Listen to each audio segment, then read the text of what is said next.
Welcome or welcome back. My name is Alethea Thomas, and if you haven't been to this channel before, I mostly talk about books and bookish topics. So if you are here and that interests you, welcome, you're in the right place. Today I am channeling the spirit of the Night Court, and so I'm glamming it up just a little bit. I do feel like that the Night Court is glamorous and dark, and silver jewelry, silver glittery jewelry. So I've got my kind of silvery, fun costume jewelry on and my little tiara. I also feel like they don't wear a ton of makeup, so I'm not wearing a ton of makeup because elves are so beautiful as they are that they really don't need the makeup. So anyway, that's why the get up. I hope that you enjoy. I wanted to do a reaction video to House of Flame and Shadow, the newest book by Sarah J. Maas to come out. And oh my goodness, the reviews on this are up and down. Some people really dislike this book. I don't know what to say. I mean, it's a Sarah J. Maas book. I mean, that's number one, my point number one. It's a Sarah J. Maas book, but we'll get into that in a second. I'm going to do my, spoiler-free version of the review here, and then I am going to do a spoiler section of my review of it, the things I liked and didn't like about it.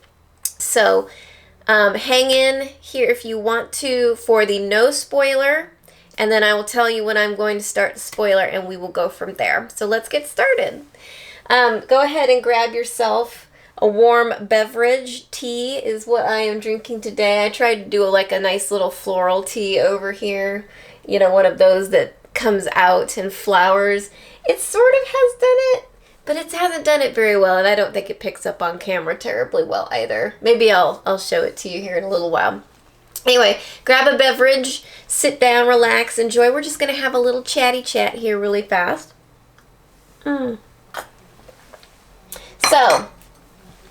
House of Flame and Shadow, my first reaction to it. I was so excited to read this book from the outset. I prepared, a week and a half in advance. I did have a video of my preparation for this. I had originally planned on rereading the entirety of A Court of Thorns and Roses. I had recently read through Throne of Glass, and I wasn't really planning on getting back to the other two Crescent City books because I felt like they were still fairly fresh in my mind and I would be okay going into the third Crescent City book, which I was, and it was great. I am glad that I did a really quick review of some of the information, though, just to keep myself fresh and updated and not be like, oh, what does that refer to again? I can't remember, having to go back and look up things, which I didn't really have to do at all, so I was very happy I did that. Opening the book, starting the book, I actually listened on my Audible account, and I will end up buying the paperback when it comes out because I have all of the books for Crescent City so far in paperback. Any contemporary fantasy works especially, I just prefer to listen to them on audiobook. It's nice for me. I'm driving the kids around doing chores all the time, that kind of thing. So it's just easy to pop on the headphones and get, immersed into a world while I'm doing something else. So that's just how I roll. I loved this book from beginning to end. It was fun. It was a roller coaster.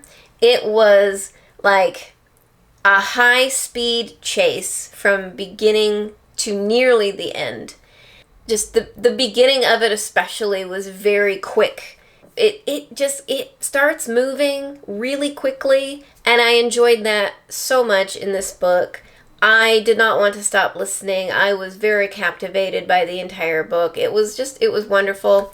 The ending is something a lot of people did not like, and there were also some little inconsistencies within the book, like editorial errors, which honestly I didn't catch listening to the book. So I don't know if that was a difference of actually having the text in front of you and reading it. I certainly didn't catch it. And maybe they did fix some things with the Audible version. I don't know. I can't really tell you for sure. I don't have the transcript in front of me, but you'd probably have to take the Audible transcript and then match it right up to the actual novel itself to really see if they actually changed those things or not. There was one piece of it where they were talking about something that Bryce was wearing and then referencing a different piece of clothing in like a couple of pages away or something like that. So there was that one. And then there were some things that I think Sarah maybe changed just a little bit about maybe the magic system or how something worked. I remember some people getting kind of upset about that sort of a thing. And then the ending itself and all of the little clues that you're given along the way, yeah, a lot of that came to pass. A lot of the clues were explained. We did get a lot of answers to questions that we had, which is great. Some of the big pieces of the mystery have fallen into place. Not all of the answers have been given, which is totally fine. This book is a part of a series, so I don't expect all of the answers in this book. I did expect some answers because we had been given little nuggets so much that if we didn't get some answers, I'm sure that things would have just gone even worse for Sarah J. Maas, backlash-wise, than they have. Another issue that people have, I guess, with these books, which has been pointed out that this is the way that Sarah writes. Sarah does not kill her darlings. She has not killed any of her darlings yet in any of her books, any of her main characters. It's always side characters that end up dying, which honestly I don't have a problem with. If I wrote characters as cool and fun and witty and hilarious as Sarah writes, I really wouldn't want to kill them either. It would kill part of my soul as well. So I don't blame Sarah for that. So anyway, people have kind of been upset with, she's not killing anybody, there are no stakes if she's not killing anybody. No, there are stakes. There are still stakes. There are things that have to be surmounted. There are problems that have to be solved. There are big mysteries. So I think it's fine the way that Sarah does this. It's totally fine to me. Like I said in a previous video, this is Sarah's book. This is Sarah's world. I'm just along for the ride. I want to read something fun and funny and magical and experience things that are truly out of the realm of my personal existence, but somebody can imagine on paper and make it real in your own mind to you. This book, just like so many other of Sarah's books, is just like a movie in my head. That's what I'm after.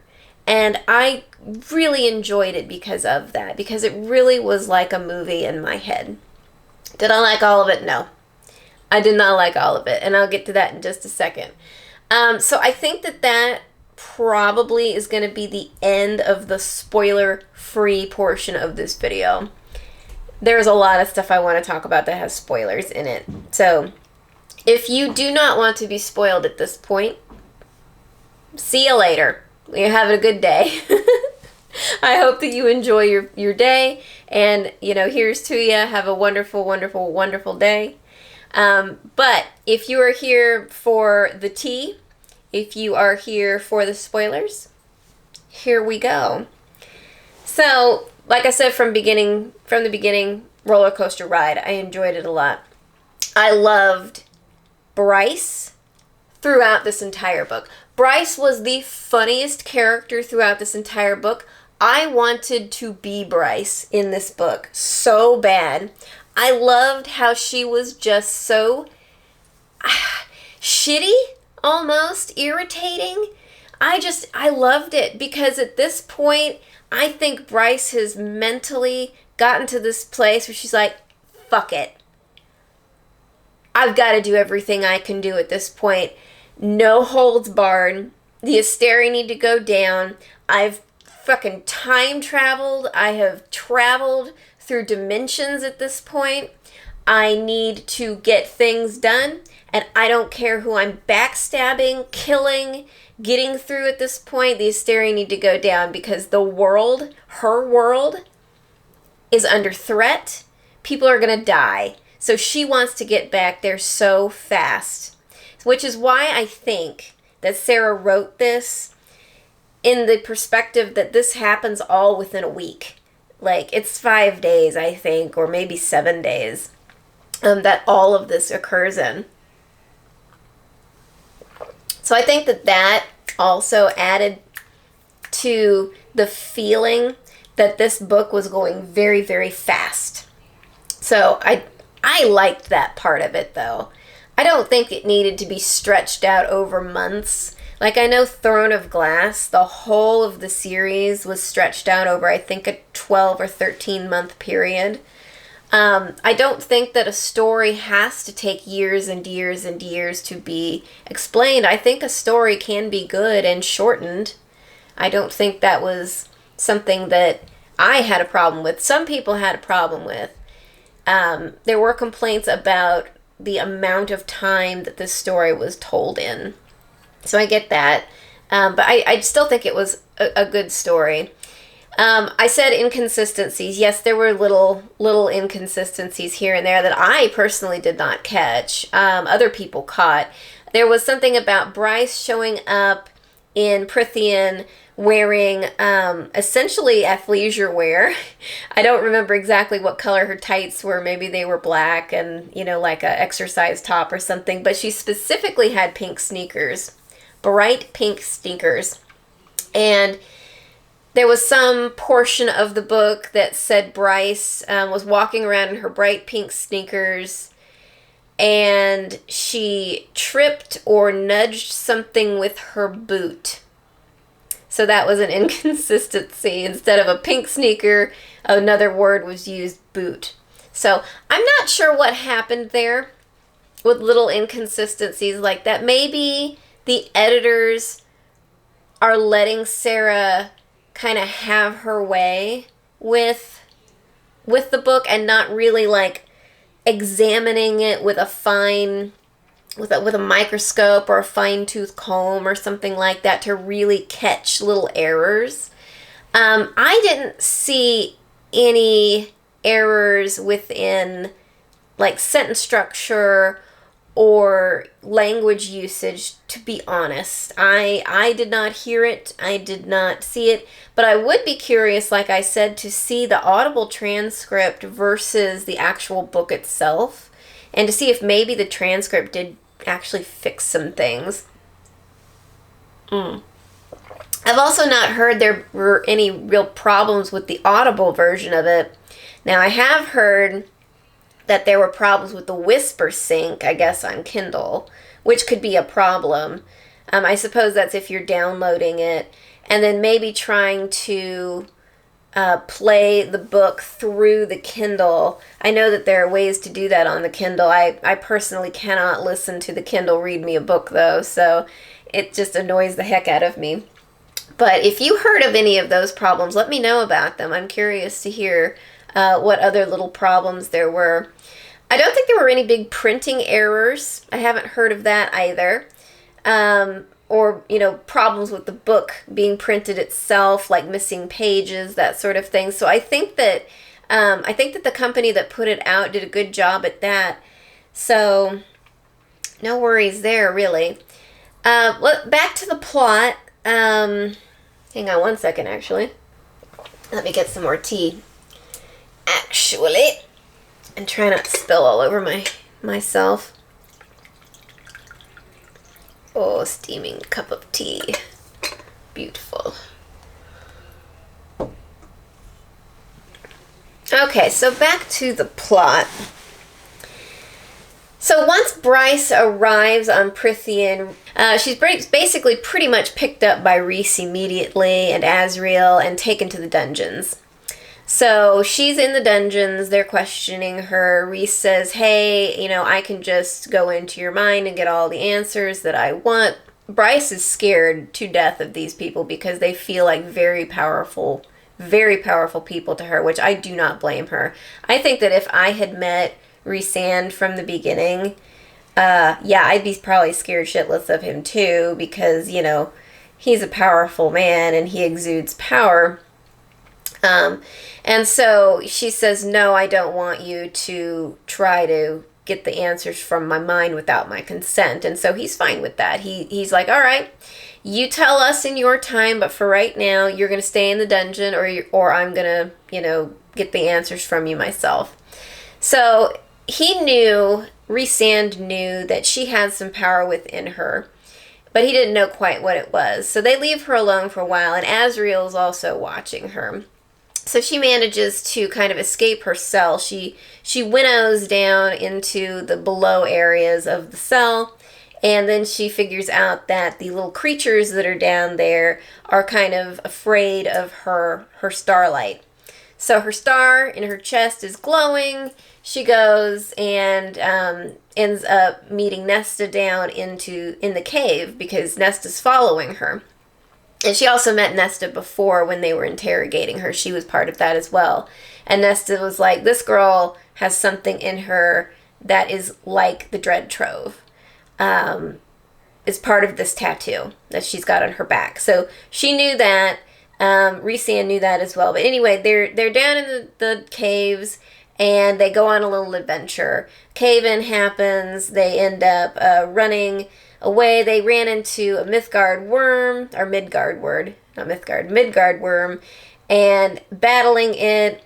Bryce does not 100% trust these people, which is completely understandable to me. It's not like you're gonna, pop into somebody else's existence and be like best friends. All of a sudden, I did not expect that to happen at all. Would not have happened. So I didn't mind the way that Bryce was acting. She was trying, for self-preservation, to be perfectly honest. And then she realized she had fucked up, and by drawing this Midgard worm to them with her blood to try and get rid of Azriel and Nesta. So Nesta ends up having to use the mask, and she uses the mask to kill the Midgard worm. She has a problem trying to get the mask off. Azriel is like, oh, Nesta, we need, you've got to get it off. Think about all the people you love. Think about all of that. You need to come back so that you can be with all the people that you love. That frees Nesta from the mask, yada, yada. I'm not going to go into every jot and tittle of this entire story. So they end up in a place where they find out some of the truth that is going on in this world. They get the story of Thea. Thea's story is pretty jacked up, man. I will not kid you. We thought that Thea was going to be this great, ruler, leader, somebody that was good. Really, she wasn't very good at all. She was really just self-interested. Wanted to make sure that, she was in control and power, and wanted to make sure her daughters lived and all of this stuff. They were promised a new world. The new world actually had humans in it, and then Thea begins just slaughtering the human beings that are in what is now Crescent City, that world, Midgard.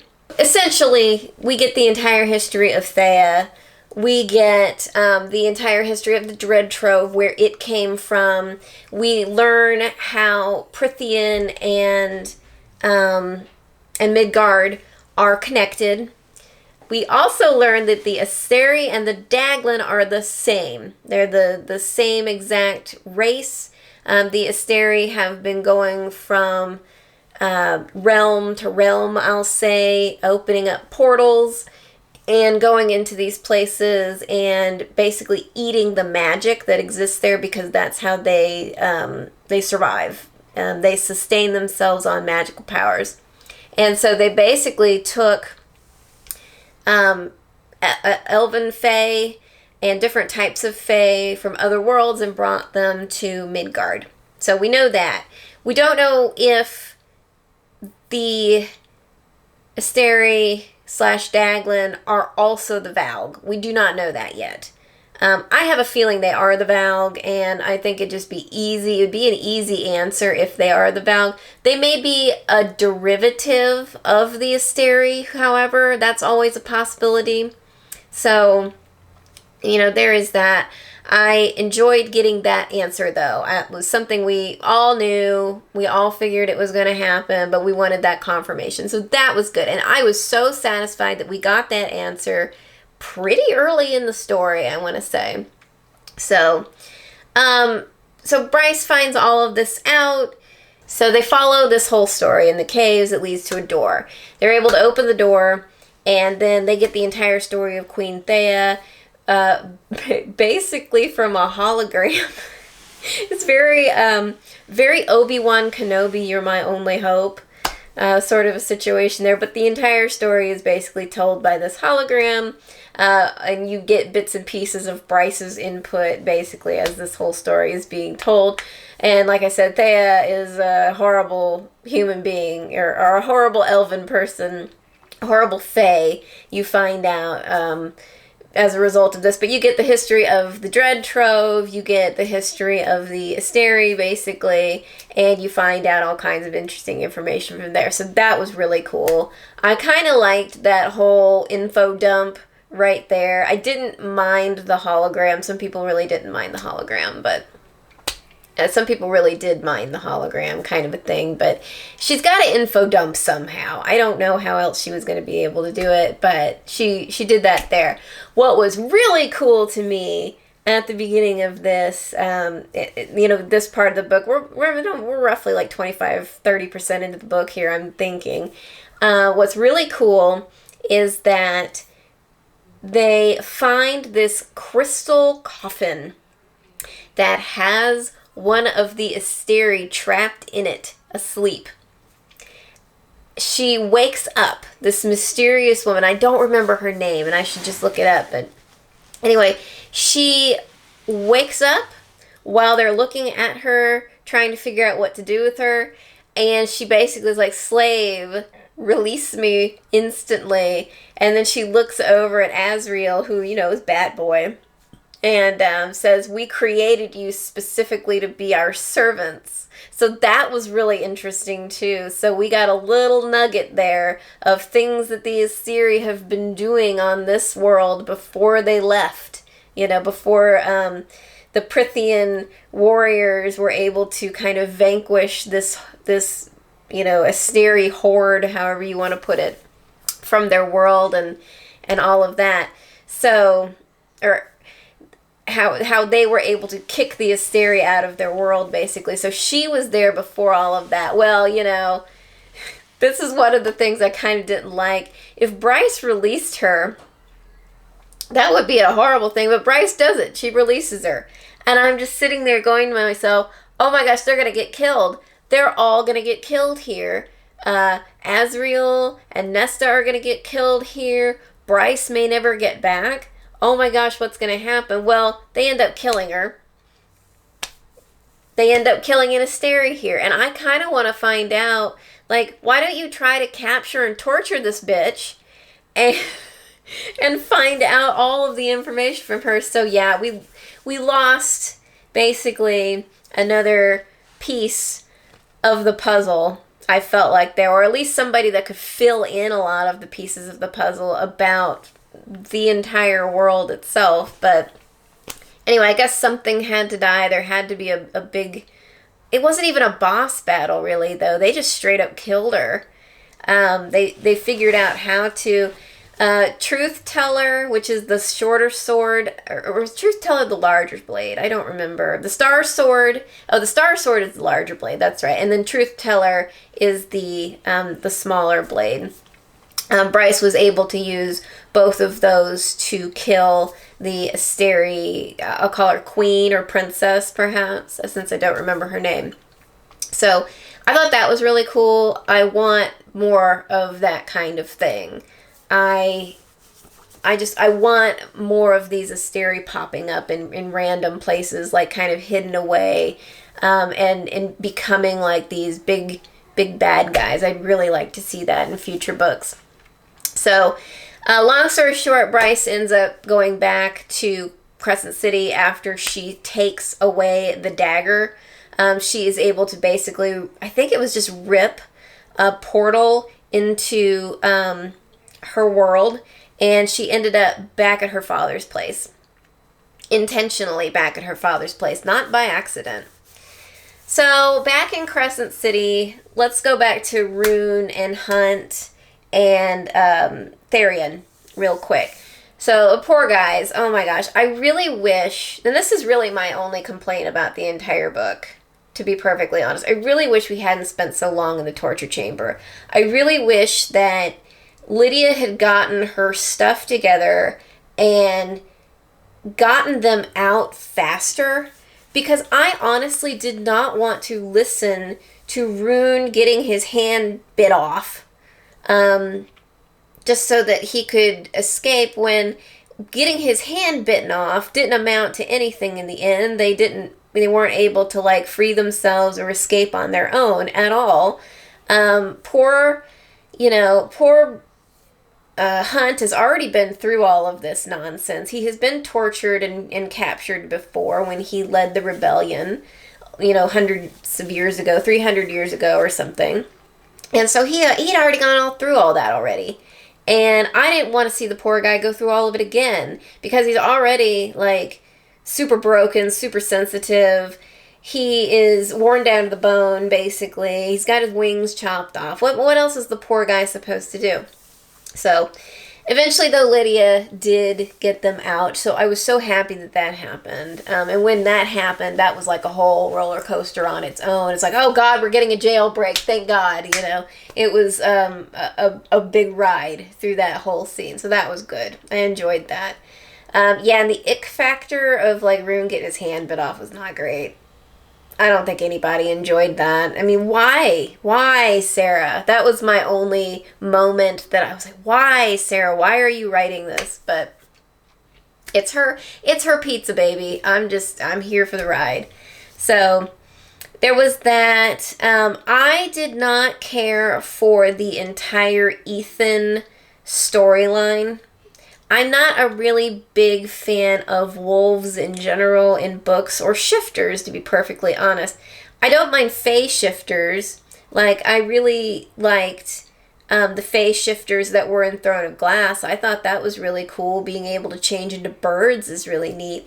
But I don't really care for, like, wolf type of shifters. I'm not a werewolf person either. I'm a vampire girl, so maybe that has something to do with it. But yeah, the entire Ethan, Sabine storyline, along with, not Sybil, what was her name? Oh gosh, I just realized, my battery ran out. I just realized that I kept saying Therian was with Hunt and Rune, but it's not Therian, it's Baxian.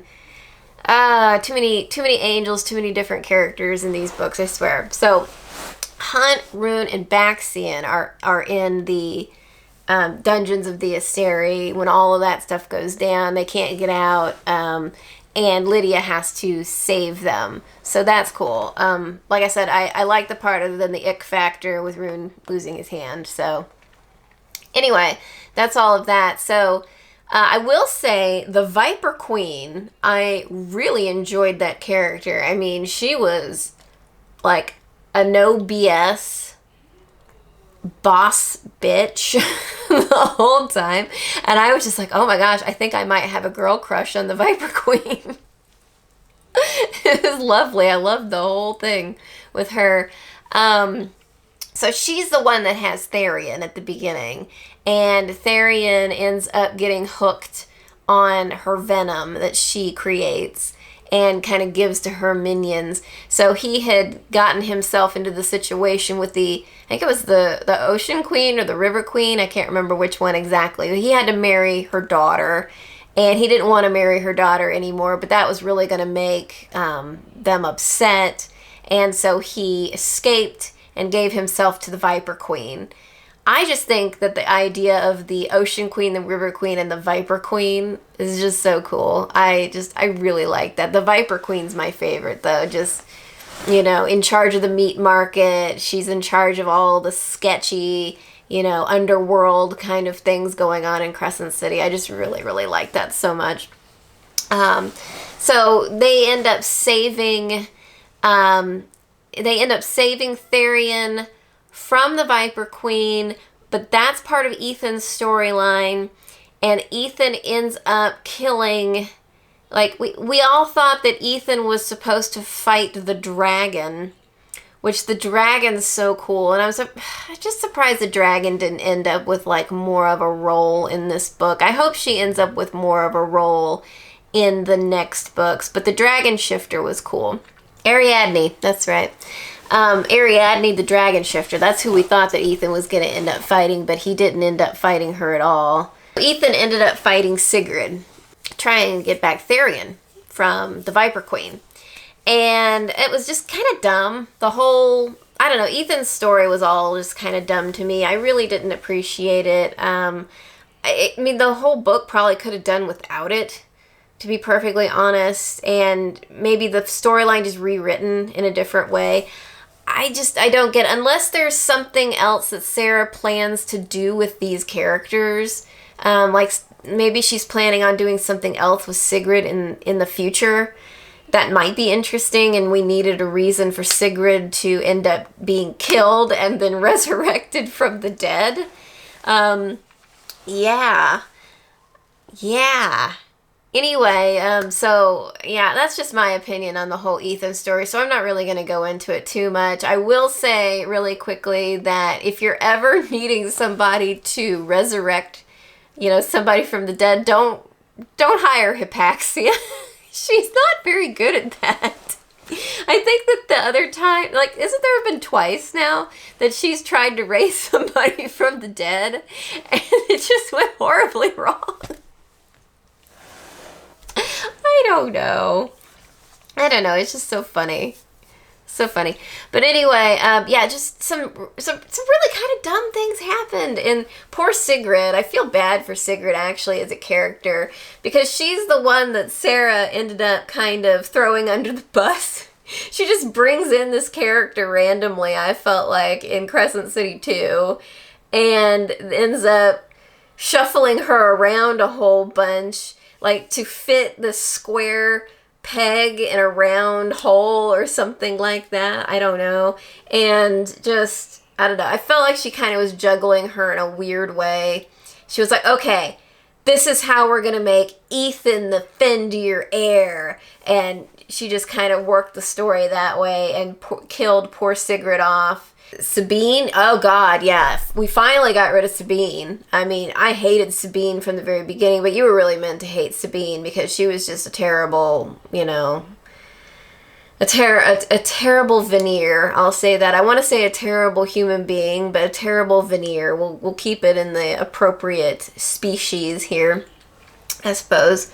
So anyway, yeah, basically, Ethan's storyline just amounts to him becoming, in charge of the pack and hopefully making changes in the future, which good on him. I'm glad Ethan is the next, the heir to the Fendir line now, and not, Sabine or, some other dumb character.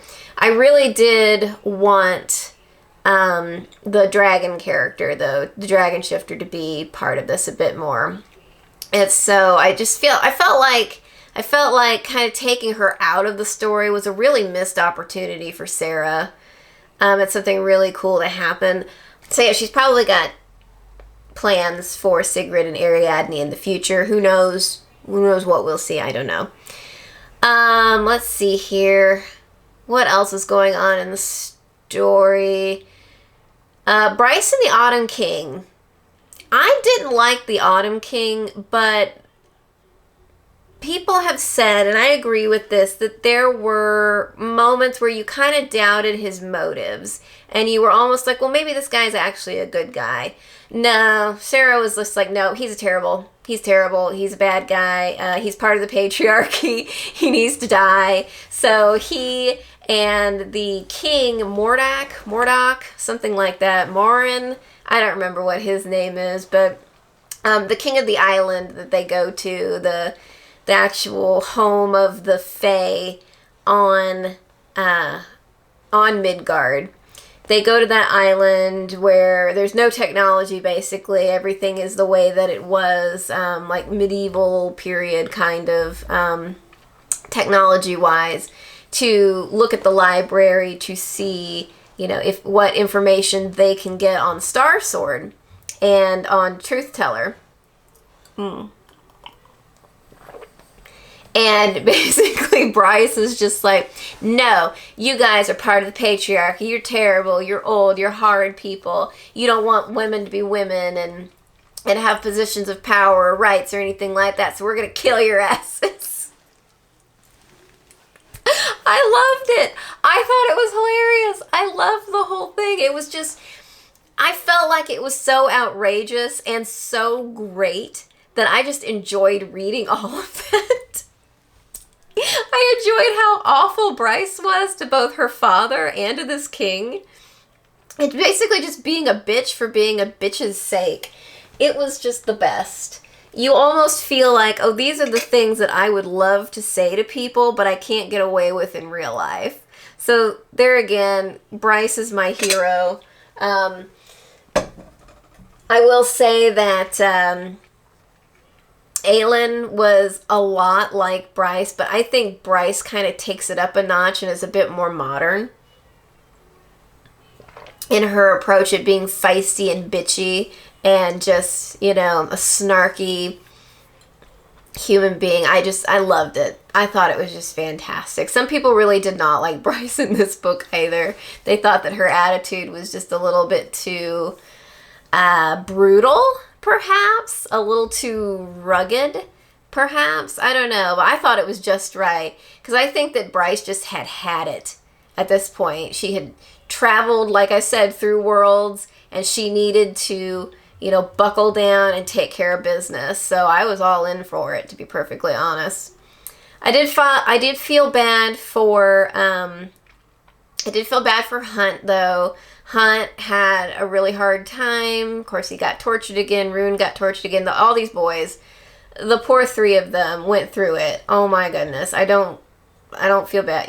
I feel bad for them, and I don't blame them for how they were behaving. Also, they kind of were taking a step back.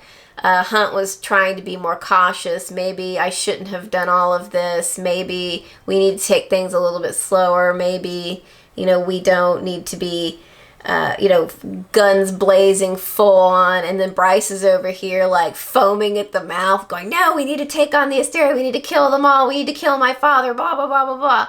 All of this stuff. So that dynamic was a little bit weird, especially like right after they come back together again and this whole reunion happens. I didn't mind the sex scenes. The sex scenes were fine to me. A sex scene is a sex scene to me at this point. It's just whatever. I'll read it. I will enjoy the parts that I will enjoy. I will say that much. And then I kind of move on from that. So, Bryce and Hunt's relationship was a little bit awkward, but I think that it resolved itself pretty well in the end.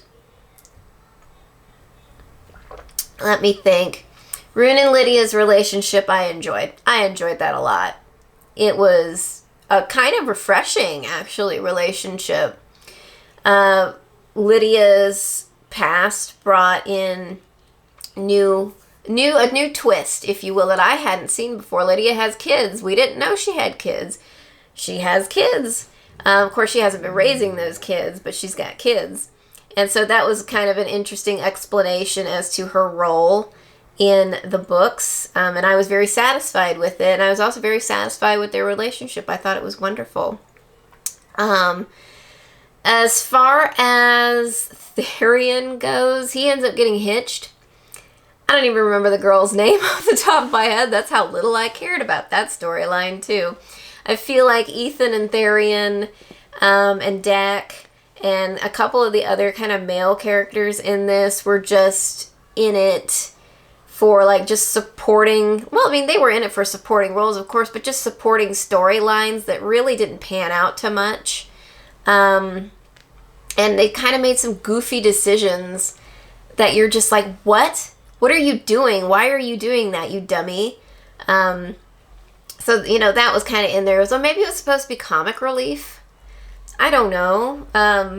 Maybe it didn't necessarily need to be in the book, but I guess that it kind of helped move the plot along. I don't know, maybe. So yeah, once everybody gets back together again and everybody's out of jail and Bryce is back in the real world, then they go on the adventure and the island. Because they go on the adventure in the island because it's Team Archives and Team Caves. I thought that was really cute.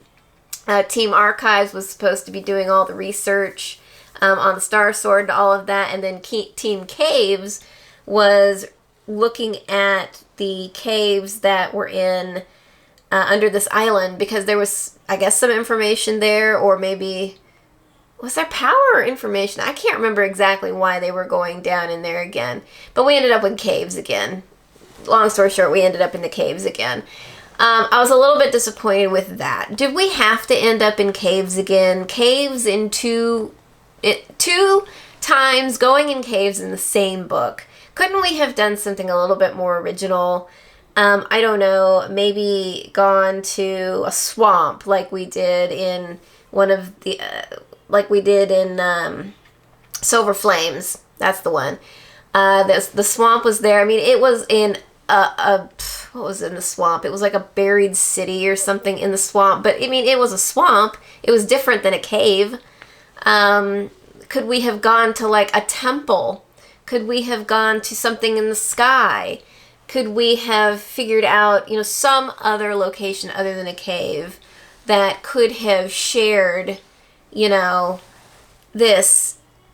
Because here's my theory on how ripping portals works. You can do it anywhere. You could have a portal like above you in the sky or below you underground or on, you know, a plane or anywhere. It could be anywhere. In the sun even. I have no idea. But I was just thinking to myself, like, why are we back in a cave? I don't want to be in a cave again. But we were in a cave again. So, long story short, with this cave, same deal with the last cave. They keep walking for a while. They end up having to fight, which was really funny. It was the Autumn King and the king of this island, Margarine, I don't know what his name is. But they fought him, and then his two sons, where did these two sons come from? I don't remember them from the last couple of Crescent City books, but they were like the Death Twins or something like that. Those were cool freaking characters. I have to say, like the Murder Twins. I am on board with the Murder Twins. They were really cool. So anyway, Autumn King gets killed, and so does this king. He gets killed. And yeah, so all that happens real fast, actually. It was surprising to me how fast that, like, Rune and his sister, like, just totally killed. You know, I'm just surprised how quickly Bryce just up and killed him, you know. I just felt like stone cold killer. She doesn't care anymore at this point. Not about a thing. Does not care. So, that all happens. Then they adventure still further into the cave. They see all of the carvings, yada, yada, yada. They get kind of the rest of the story. I think it was Helena. I think it's Helena that ended up staying in Crescent City, or maybe it was Celine that stayed in Crescent City World. I'm not sure. But the two daughters of Thea ended up with different pieces of the Dread Trove. They split up because Thea was trying to save her daughters. They were supposed to go into the portal back to Prythian. And what ended up happening is one of them got pushed into Prythian while the other stayed behind. And what was really just horrible about that whole thing is people were trying to, like, get to that portal, get out, and it was basically just, I think it was Helena, no, it was Celine or Helena pushed the other sister in and closed the portal, and then all these people were just SOL and they were going to die, because it was the Asteri, I think, versus the Fae in that world at that time. So That's what happened here. We don't know what happened to Thea, though. So that thread is still loose. Thea could possibly be Maeve. That's one theory I have seen floated around, and that would be a really cool connection, that Maeve is actually Thea and that she's not really a Valg. And if Valg are actually like an offspring of the Asteri, because I do think that Maeve is Asteri for sure. So anyway, they find out all that information, and basically how to kill Asteri is what they figure out also there. They go back to, they go back to Crescent City, and the Asteri have assaulted the human settlement, I believe. I don't remember what the human settlement was called, but they attacked the human settlement. This pisses Bryce off, of course. Bryce ends up becoming, with the death of her father, the Autumn King, and also the death of the king of this island, she ends up becoming the queen of all of the Fae on not Prithian, the queen of all of the Fae in Midgard. So that's kind of cool. So she is now this queen of the Fae. She doesn't like the Fae, though. She kept saying throughout the entire book, I hate the Fae, I hate the Fae. But now, after meeting the other Fae in Prithian that are actually kind of good people, I think she's kind of changing her mind. I'm not 100% sure on that. She still doesn't like the Fae on Midgard, I think, but she kind of likes the Fae on Prithian now. In order to defeat the Asteri, Bryce and Hunt decide that, okay, we're going to have to get more power somehow. We need... Bryce decides that she wants to borrow the mask from Nesta. So they rip open a portal. Bryce asks Nesta, hey, can I please borrow the mask? Nesta doesn't really want to give her the mask. Rhysand somehow gets wind of Bryce actually being there again. I'm not sure how exactly. He should have just winnowed. I don't know why Rhysand didn't just winnow. But they said that a big storm cloud was coming, this big darkness was coming, and it was coming quickly. And so Nesta and Bryce only had like minutes to really discuss this. And eventually Nesta was like, okay, here, borrow the mask. You have a good reason for it. I trust you. I kind of liked that. I kind of liked that Nesta was willing to, give over something of power like that, despite the consequences, which Rhysand reamed her for that, pretty hard, I'm sure. So what Bryce trades for the mask are her two parents, the human parents. And so she basically shoves them in a portal and says, see ya, we'll be back for you later if we win. And so I kind of felt bad for Bryce's mom and her adopted father.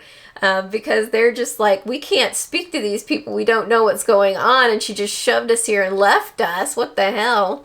So that bonus chapter is really kind of funny. If you read that one, it's really good. Let me think here. What else did I enjoy out of this book? Yeah, I think that was all really the major things. We find out also that Lydia's sons get kidnapped from, I think it was the Ocean Queen, because the Ocean Queen was the one that was raising them on board of her vessel, her big ship that kind of, roams around the ocean on Midgard, skirting away from the Asteri's sights, basically. Somehow they end up getting kidnapped, and so Lydia has to go and save them as well. Rune goes along with her to go and save the boys. That entire dynamic was really cool. I enjoyed it. Poor Rune had to shoot poor Lydia so she wouldn't do something dumb, I think. And, when trying to save the boys. But that all worked out at the end, so that was really good. Nobody got hurt there. I do think that those two boys are going to have some kind of a important role in the future of this series. Not sure what it is exactly, but if their names have anything to do with it, they're going to have some kind of connection between these worlds too, I think. And Lydia's history is really cool because she was the hind. And a hind is a type of deer. Well, she's that type of flaming, special deer that they had in Throne of Glass. She's that special kind of deer in Throne of Glass. So she is like a shifter, a flame shifter. She is somehow related to the Throne of Glass series. We think that her line... I think that her line just comes from that. I think that her line comes from that world. I don't necessarily think that she's related to Aelin or to Rowan or anything like that, but it would be interesting if that was the case. I just don't think she's related to them. I think that she's just a type of shifter that came from that world, and maybe she has some kind of a fire power. That's really cool. So, overall... At the end, I'm sorry. Let me back up a little bit. So we do find out in the course of this book, and I think it was when all the info dumping was happening. That's right. And Thea's story as well. So I skipped this entire part. Ugh, silly me. Okay. So there is a parasite in the water in Midgard that restricts the magical abilities of all of the Fae that are on Midgard. And the drop is meant to take away that, I don't know if it's meant to take away that parasite or to make the parasite not kill its host, basically. Because if they don't do the drop, they end up dying at some point and not living as long as they should. And naturally for Fae anyway. But if they do the drop, they end up living as long as they do. But I think that their powers are still limited. So that's the big difference between other Fae and then Crescent City Fae. Is Crescent City Fae are not as powerful because of this whole problem with the parasite. So Bryce knows about this. When she comes back, she tells, I think it was Hypaxia and Ethan and all of them about that. Hypaxia then starts working on an antidote to this parasite. She does make one, but it's not perfect. So anyway, they end up taking the antidote. Everyone's that takes it. I think Therian takes it. No, Ethan takes it for sure. That's how he ends up winning. Yeah, Ethan ends up with it. I don't know if Rune ends up with it at some point. But I want to say Aelin. Bryce ends up with it, and I think Hunt ends up with it too. And so they're able to fight the Asteri at the end. So Bryce has the mask. She has the swords. She has Hunt. She has these abilities. She's more powerful than, and so is Hunt more powerful because the parasite has been negated, we'll say, in their blood system, in their stream, in their bodies. So they end up fighting the Asteri at the end. They kill the Asteri that are there. They end up destroying the First Light repository or crystal or generator, or it's whatever it is that powers Crescent City itself. They're no longer able to collect First Light, and First Light is the thing that powers the entire city, basically. And so, the battle, the ending battle was the weirdest thing. They end up opening a black hole and spaghettification happens at some point. And Hunt has to do the old put on the space suit and go rescue his love sort of thing. It reminds me of that scene in Final Fantasy VIII where Rinoa is saved by Squall in space. That's what the whole thing reminded me of. There were some others that kind of compared it to some different kind of space dramas that have gone on, but it was just kind of a crazy ending. I remember the ending of Kingdom of Ash being a little bit crazy to me also, and kind of like went over my head, so I may end up listening to it again because I kind of did not understand what was going on the first time through. I get it, and I kind of read some things describing it a little bit, but I was just like, oh man, this is like a really crazy ending, and very Final Fantasy VIII at the very end of it. So, anyway, the ending was okay. I didn't have a problem with the ending. Nobody of consequence died, really. Yeah, nobody of really consequence dies, which is, you know, whatever. The one character that I did really like, and there is one character that dies, and it is Jessica. And I like Jessica. I thought Jessica was a really cool character. She was just a no-nonsense, witchy kind of a gal. And she was human until she was cursed to live forever, which was a very interesting backstory for her. I had no idea that was going. I didn't even know she was human, to be perfectly honest.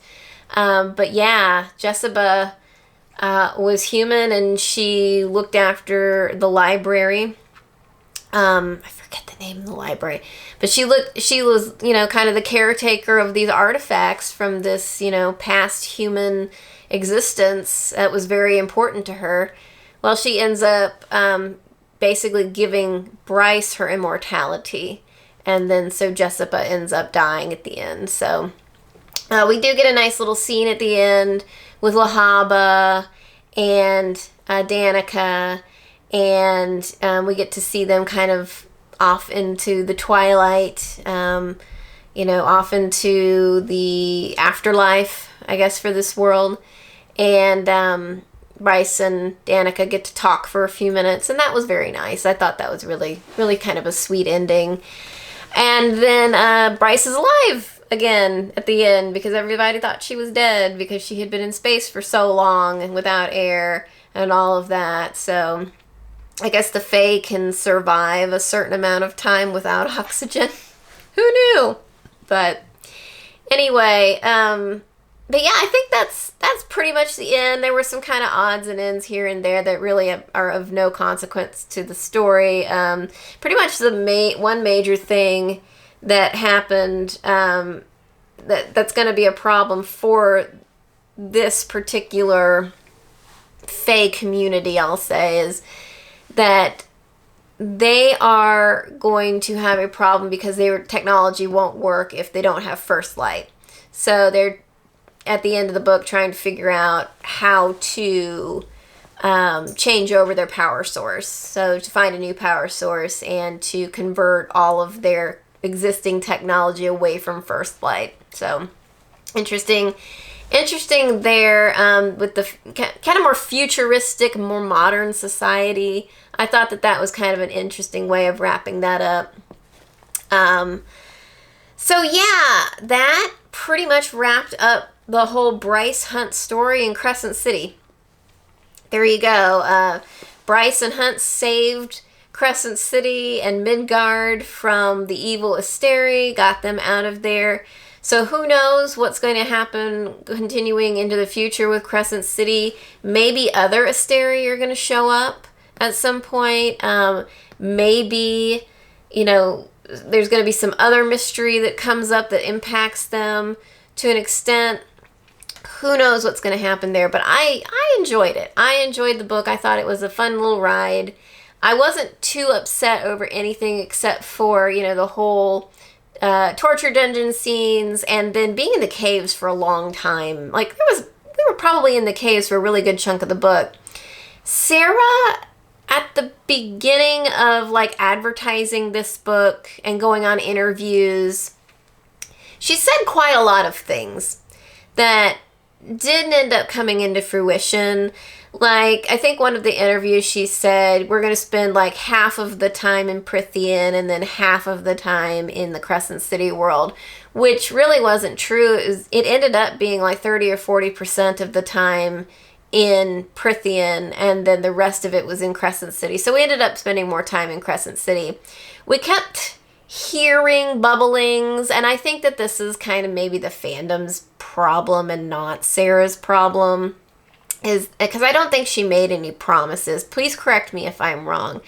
But the hints were there, here and there, little blips and touches on this, that we were going to end up going back to Aelin's world, Throne of Glass world. So, you know, we're going to Terrasen. That was what I kept seeing everywhere. We're going to Terrasen. We're going to Terrasen. Lydia the Hind is, you know, connected. We're going to Terrasen. All of this. But we never had any mention of Throne of Glass characters other than magical abilities that other characters within this book actually, you know, had and were reflective of Throne of Glass characters. So that's really all we had.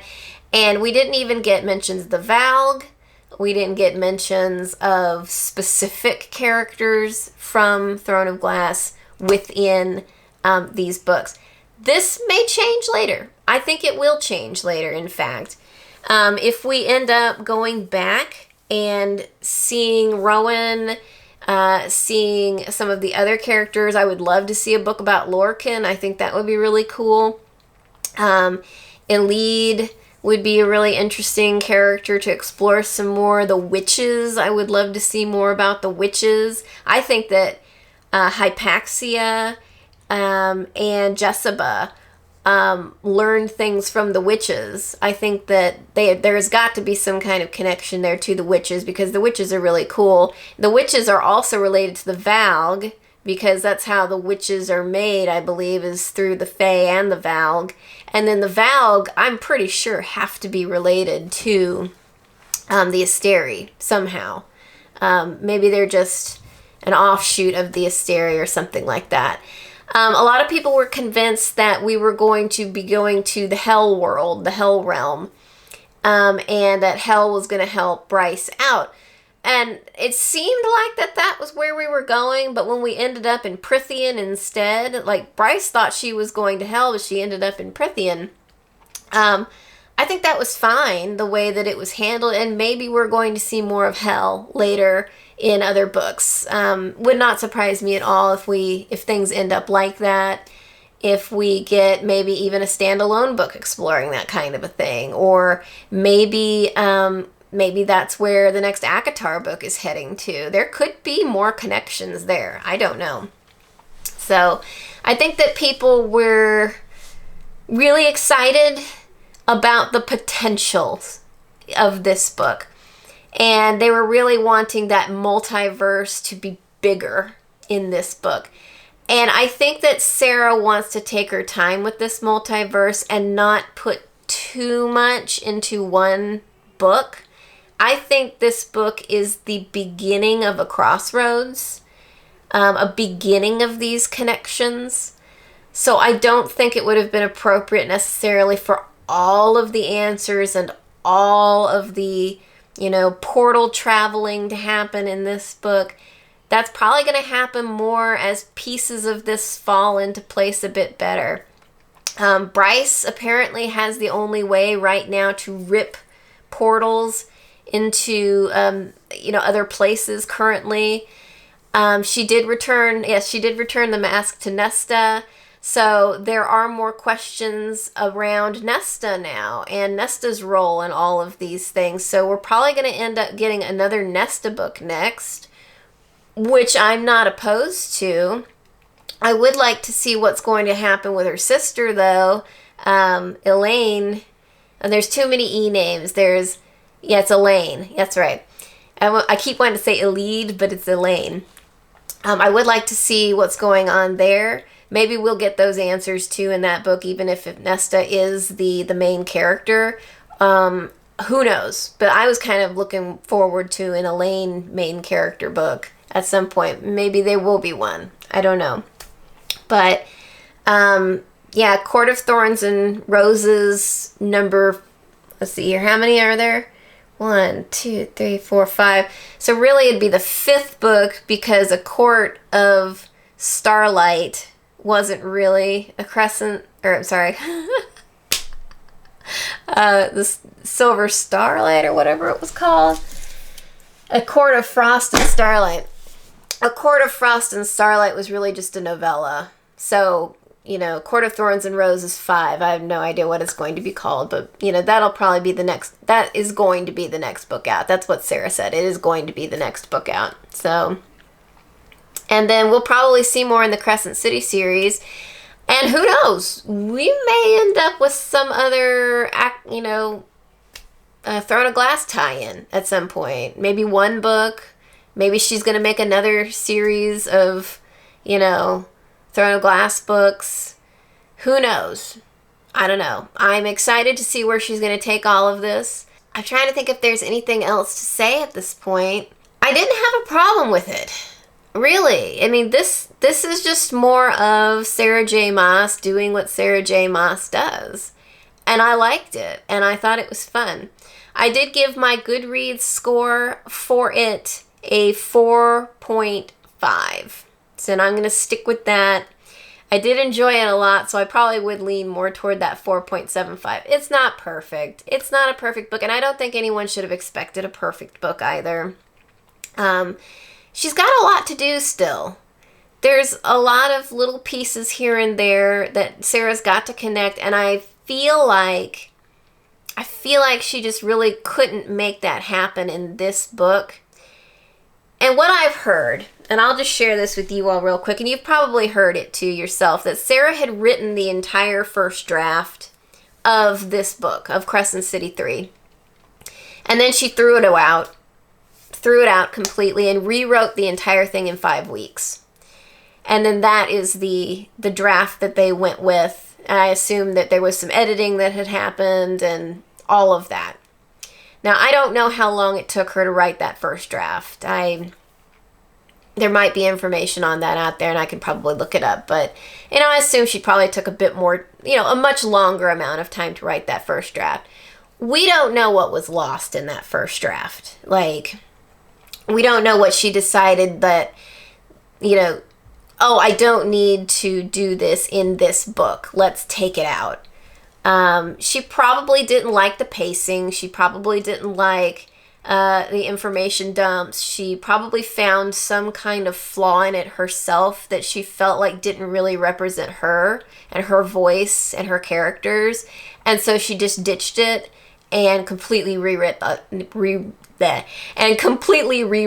entire thing. It was what I feel like is probably what happened. So, yeah, I think it's a good book, and I don't think that anyone should be complaining. So anyway, that's my hot take. That is my hot take on it. I know that my explanation of the things that happened in this book were not the greatest ever.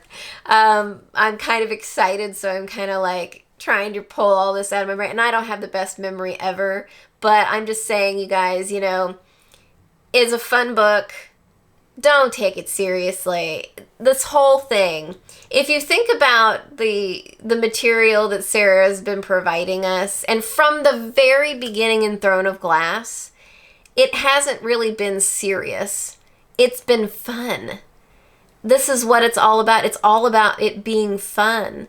And I think people getting too serious about it just takes the fun away. Sarah is a popular writer and a good writer and a fun writer. And I think we need to remember that. Enjoy it. Just enjoy it. Don't complain. Just enjoy it. And then maybe you'll get what you're looking for in the next book. Who knows? So I hope you enjoyed this. I'm going to leave for now because I've taken way too much time on this already. And I said I was going to try and be concise, and I have failed miserably. But it is what it is. So thank you for joining me again. And I wish you luck on all your many reading adventures. Have a good day. Bye-bye.